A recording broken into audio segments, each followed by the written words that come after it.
En cette journée de début juin, les températures ne sont pas trop hautes, à peine au-dessus de 20 degrés Celsius. Le temps idéal pour partir randonner à la journée et profiter de la fraîcheur de la forêt.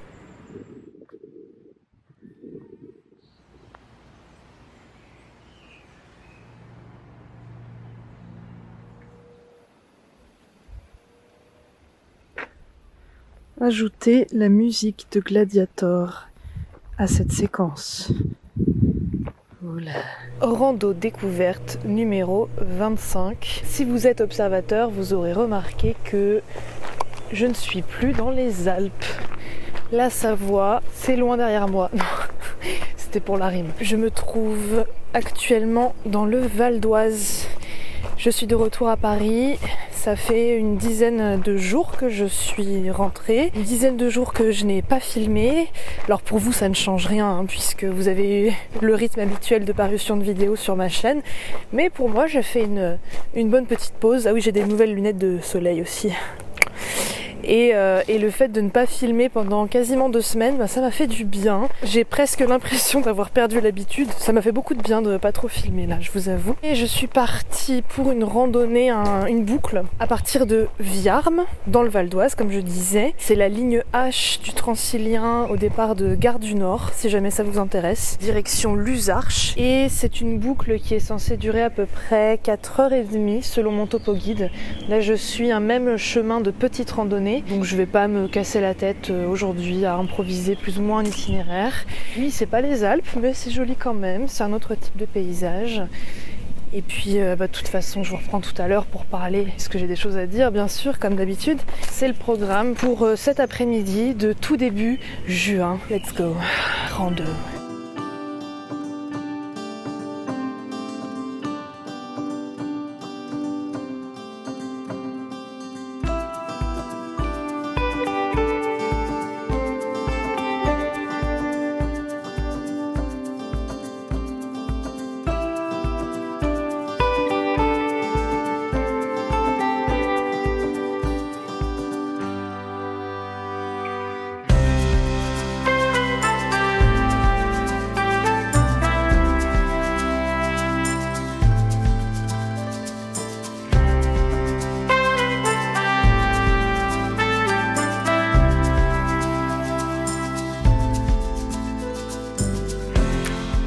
Salut, petit aparté, je suis en train de monter la vidéo que vous êtes présentement en train de regarder et je me rends compte que je me suis mal étalé ma crème solaire sur le visage. Donc on voit de belles traces blanches, notamment une sur mon nez, dans le prochain plan face caméra. Donc ne soyez pas surpris. J'ai quand même décidé de le garder parce que j'estime que je dis des choses intéressantes, donc ça aurait été dommage que je l'enlève. Mais voilà, que ça ne vous déconcentre pas trop, que vous ne me le faites pas remarquer en commentaire. Je sais, je vois ma gueule hein, sur l'ordinateur, donc je sais très bien. Ne soyez pas surpris. Et d'ailleurs je vais filmer l'outro de cette vidéo parce que je m'étais aussi mal étalée de la crème et il y en avait sur mon coin de lèvre ici, ou celui-là. Et en fait je trouve que ça fait un peu dégueu. Et je trouve que ça se voyait vraiment beaucoup sur le dernier plan de la vidéo. Donc du coup je vais refaire l'outro. Ne soyez pas surpris. Bon allez, bon visionnage. J'ai une réflexion à vous partager pendant que j'avance sous le cagnard. C'est pas la première fois que je me la fais, mais je vous l'avais pas encore partagée, donc voilà, en tant qu'à faire, hop, c'est cadeau.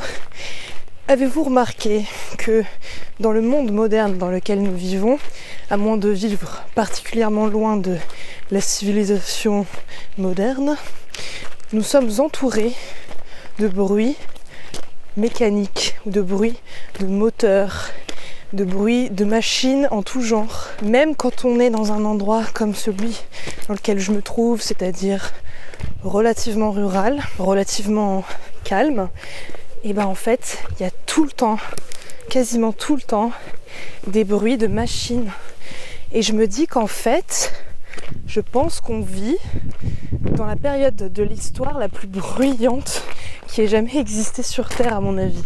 Je me trompe peut-être, mais franchement, je pense pas. Quand je parle de bruit de machine, ce sont évidemment les bruits de circulation, voitures, motos, mais aussi des avions qui passent dans le ciel, des engins agricoles, quelqu'un qui passe la tondeuse, la perceuse, des engins de travaux bien sûr. Et en fait, il y a quasiment tout le temps, en permanence, des bruits de machines. Et on le sait. Et quand on y prête vraiment attention, c'est impressionnant. Ça donne un peu le vertige. Voilà, au moment où je parle, il y a un avion qui passe, par exemple. Et en fait, alors à moins de vraiment trouver des endroits où t'es très loin de toute habitation et c'est pas un couloir aérien ou que sais-je, il y a tout le temps des bruits d'humains, quoi. On est une espèce extrêmement bruyante, hein. C'est un truc de fou.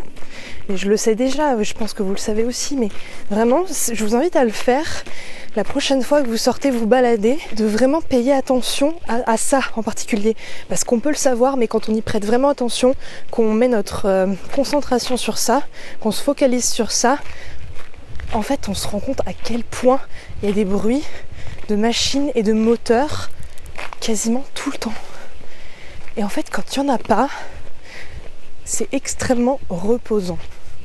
C'est comme quand j'étais dans la Nièvre il y a un mois et demi, où j'avais dit dans l'une de mes vidéos que, en regardant le panorama comme ça sur le Morvan, je me rendais compte qu'il y avait extrêmement peu d'habitations, de villages, et que visuellement c'était très très reposant. Juste tu t'arrêtes, tu écoutes, et dans des endroits comme le Morvan, mais pas que, il n'y a pas que le Morvan, mais j'ai le Morvan en tête, t'as quasiment pas de bruit de machine avant un bon moment, ne serait-ce qu'une voiture qui passe. Et c'est hyper reposant auditivement. Et pour moi qui suis voilà, une citadine, qui habite à Paris, qui est une ville extrêmement bruyante, en fait quand c'est ton environnement habituel, tu n'y penses pas puisque tu es habitué.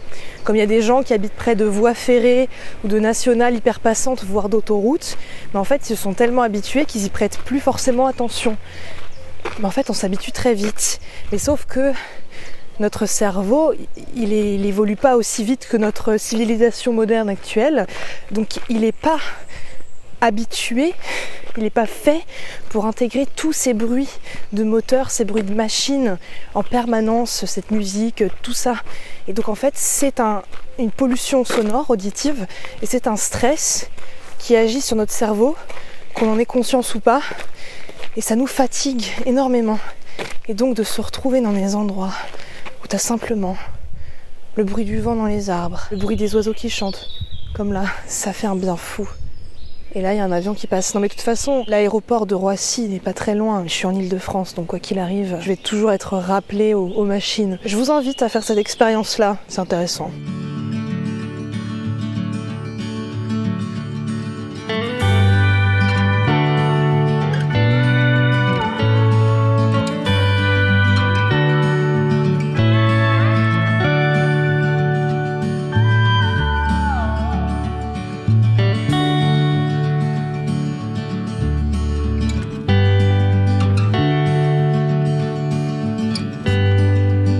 C'est fou tout le pollen qu'il y a par terre. On dirait presque de la neige ou du duvet.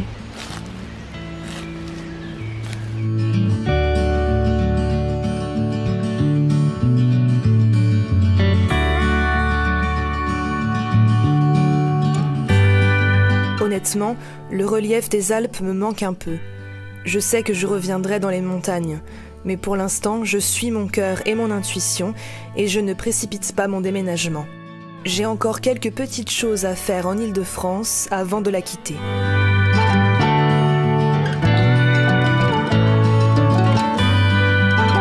Mise en abîme. Hop, signe là, avec leurs petits. Oh là là.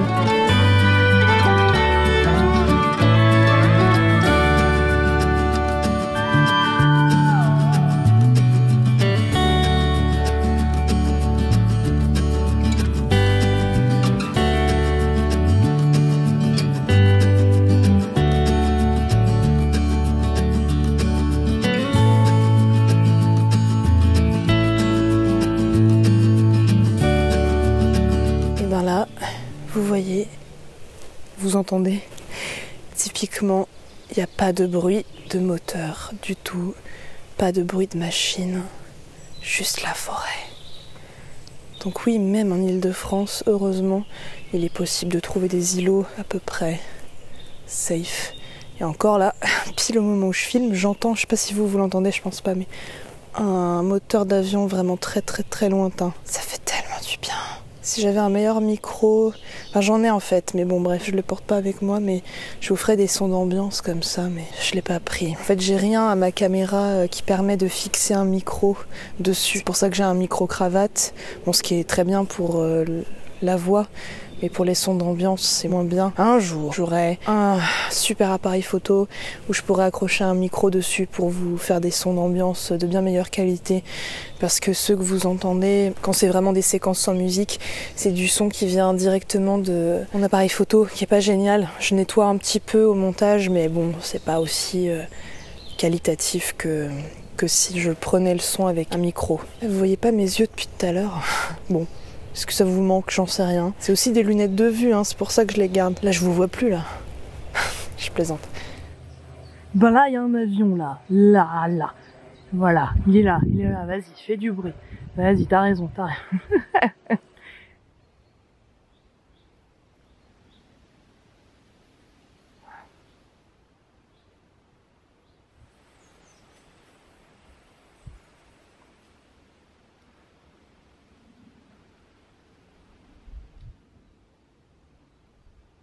Je fais une micro-pause avant de repartir. Puis à ce moment-là, il y a le vent qui se lève, c'est super. Donc déjà, je voulais vous dire que ceci est le topo guide duquel je m'inspire pour mes randonnées dans le Val d'Oise. Le Val d'Oise à pied, mais je mets toujours tout en barre d'infos. Hein. Je mets le plus d'informations possible sans trop en dévoiler non plus. Et donc c'est l'un des circuits présents dans le topo guide. Donc si jamais vous cherchez une source d'inspiration pour vos balades, vos randonnées, n'hésitez pas à regarder dans les topo guides hein, parce que c'est quand même assez complet. Il y a des cartes IGN et tout ça, voilà. Et puis après, sinon des cartes IGN tout court ou l'application Géoportail par exemple. Tous les chemins en rose sur les cartes IGN, c'est les PR ou les GR. Donc vous pouvez un petit peu faire à votre sauce, hein, voilà. Ça prend, mais sinon, si vous voulez pas trop vous prendre la tête, les topo guides, c'est vraiment sympa pour des idées de circuit. Et donc c'est le principe des randos découvertes en général sur ma chaîne, c'est que je me base sur des circuits déjà existants, déjà créés, pour les découvrir et ensuite dire ce que j'en pense. Bien sûr, j'improvise de plus en plus, mais c'est vrai que le principe des randos découvertes, c'était ça, quoi, de me dire ah tiens, ok, la Fédération française de randonnée recommande ces circuits, bah je vais aller les tester. Puis sinon, quels vont être mes prochains projets d'aventure, je sais pas encore complètement, mais j'imagine que je vais, comme je l'ai déjà dit dans de précédentes vidéos, que je vais faire un projet similaire à celui de l'année dernière sur le GR de Pays des Yvelines. Donc un GR en Île-de-France, 2-3 jours de marche en bivouac. Dans l'idée, je ferais ça. Mais c'est vrai que je sais pas trop. Là, j'ai un peu du mal à concilier mes différentes envies parce qu'en même temps, j'ai envie de partir à l'aventure, randonnée itinérante, etc. En même temps, j'ai envie de passer du temps avec mes proches. J'ai envie de continuer ma vie associative. J'arrive pas trop à concilier ça. Donc c'est pour ça que je suis incapable de vous dire qu'est-ce que je vais faire. J'ai des envies et en même temps, mon cœur balance, quoi. Autant il y a un mois, j'avais très envie de partir randonner en itinérance pendant longtemps. Autant là, je sais pas trop. Je suis tiraillée. Je sais pas. J'arrive pas encore à me positionner sur mes différentes envies. Est-ce que je sens qu'il est bon pour moi de suivre là? Donc, c'est pas grave, ça va s'éclaircir. Mais donc du coup, je peux pas vous dire avec certitude, oui bien sûr, ma prochaine grande aventure, vous allez voir, j'ai planifié un truc de fou. Parce que si je fais des aventures, c'est pas juste pour ma chaîne YouTube, hein, c'est avant tout pour moi. Donc je veux pas tomber dans cet écueil dans lequel il est très facile de tomber, je pense, quand tu produis du contenu sur YouTube et que ça commence un peu à marcher, à faire des vidéos pour rameuter des gens, faire des vues, etc. Ça se comprend hein, surtout quand c'est ta seule activité et ton seul revenu, voilà, mais j'ai pas envie de tomber là-dedans. J'ai pas envie de me dire il faut que je fasse telle aventure extraordinaire comme ça, j'aurai des gens qui vont me suivre et qui vont s'abonner et puis j'aurai plein de likes et puis j'aurai plus d'argent. Vu ce que je gagne sur YouTube, faut y aller hein, avant que j'en vive pleinement. Mais bref, donc je veux pas tomber dans cet écueil-là. Je fais les aventures pour moi, donc c'est pour ça je veux rien vous promettre. Même si oui, ça rend bien une aventure géniale en pleine nature et tout ça, ça fait votre feuilleton. Votre feuilleton, c'est ma vie. Ma vie, je la vis.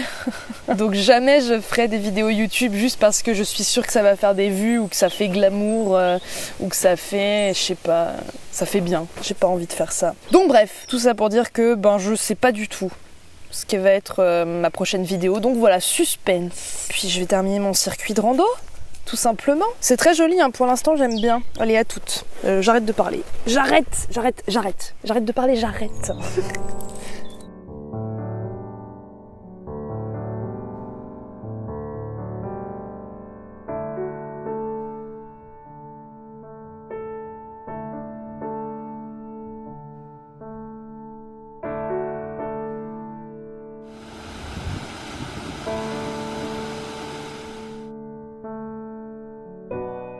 Parfois, je me demande comment procèdent d'autres créateurs et créatrices de contenu dans la même niche que la mienne.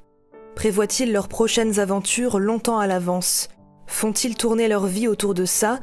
Et les autres aspects de leur existence doivent-ils se modeler en réponse à leurs projets d'aventure? Sont-ils plutôt solitaires? Ressentent-ils le besoin régulier du contact humain ou préfèrent-ils voir le moins de personnes possible? Entretiennent-ils leurs liens avec leurs proches? Pour ma part, j'ai besoin de nourrir les liens. Je pense même que c'est l'une des choses les plus importantes de la vie. Nourrir les liens qui en valent vraiment la peine.